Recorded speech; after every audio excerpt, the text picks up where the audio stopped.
اسی لیے حدیث کو دو طرح سے روایت ہونے پر فوراً ایک فیصلہ نہ کر لیا گیا کہ بھائی جسے منکرین حدیث کرتے ہیں، دیکھو بھائی ایک طرف کہتے ہیں کہ ہاں حبشیہ تھی اور دوسری طرف کیا کہتے ہیں، تو اب دونوں تو نہیں، وہ دونوں میں سے کسی کو ایک ہی بات اچھی ہو، کس کی بات سمجھیں، اس لیے چلو نہیں، یہ اسی وقت بات ہوتی ہے جب انسان سلف کا منہج طور طریقہ اپنی عقل فہم کو استعمال نہ کرے۔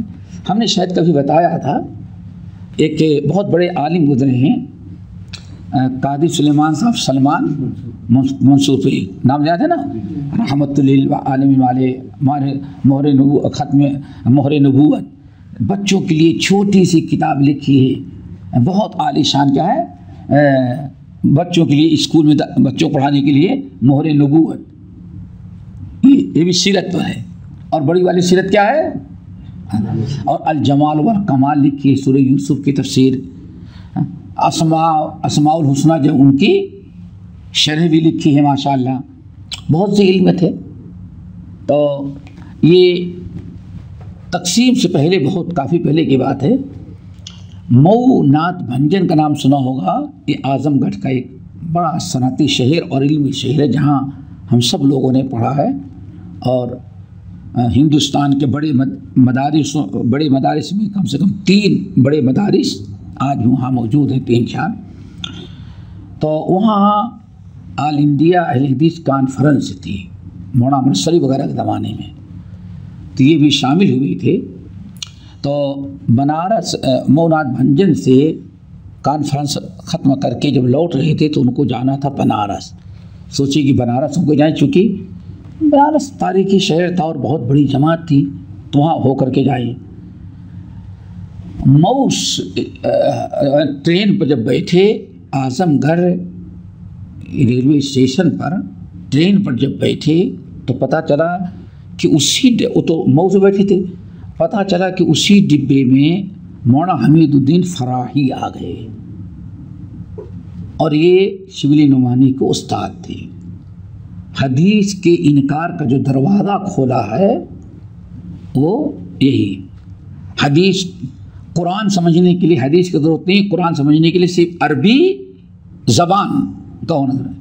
یعنی یہ حضرات، یہ فراہی صاحب تھے، ان کے شاگرد یہ پاکستان میں جو انتقال کے امین حسن اصلاحی وغیرہ جو تھے، ان حضرات کا کہنا یہ تھا، ان کے اندر جو انحراف پیدا ہوا اور صراط مستقیم سے بھٹک گئے، اس کی وجہ یہ تھی کہ سلف یہ کہتے تھے اور اصول تھا کہ قرآن کو سمجھنا ہے تو حدیث اور آثار صحابہ کے اقوال میں سمجھا جائے، سمجھ گئے نا؟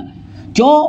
یہ لوگ عربی بھی تھے، ان کو زیادہ معلومات تھی، اسی لیے ساری تفسیریں لکھی گئی، لیکن انہوں نے ایک نیا راستہ اختیار کیا، وہ یہ کہ قرآن عربی بلسان عربی مبین ہے، تو قرآن سمجھنے کے لیے حدیث کی کوئی ضرورت ہمیں نہیں ہے، بلکہ قرآن کو سمجھنے کے لیے عربی زبان، عربی محاورات کو دیکھا جائے گا، بس، سمجھ گئے نا؟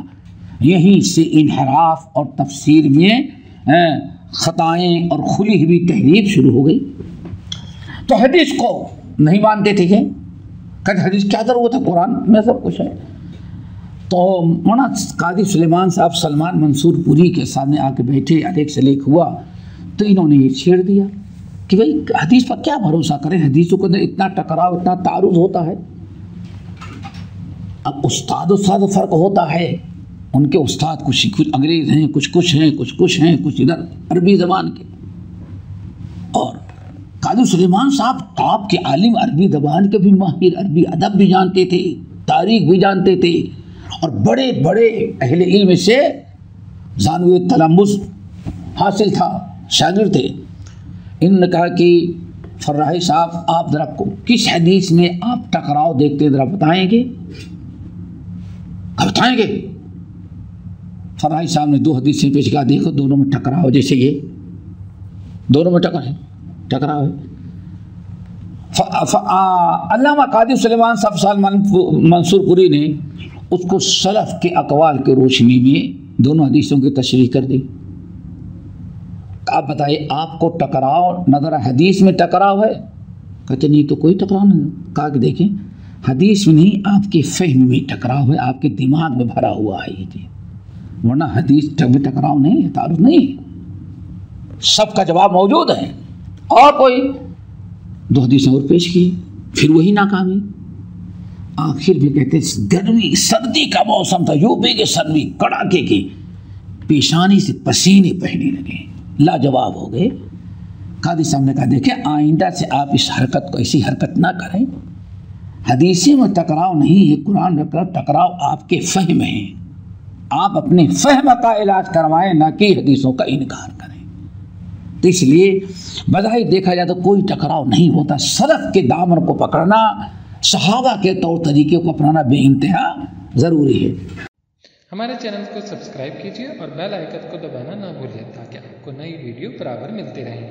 لائک اور شیئر کرنا نہ بھولیے.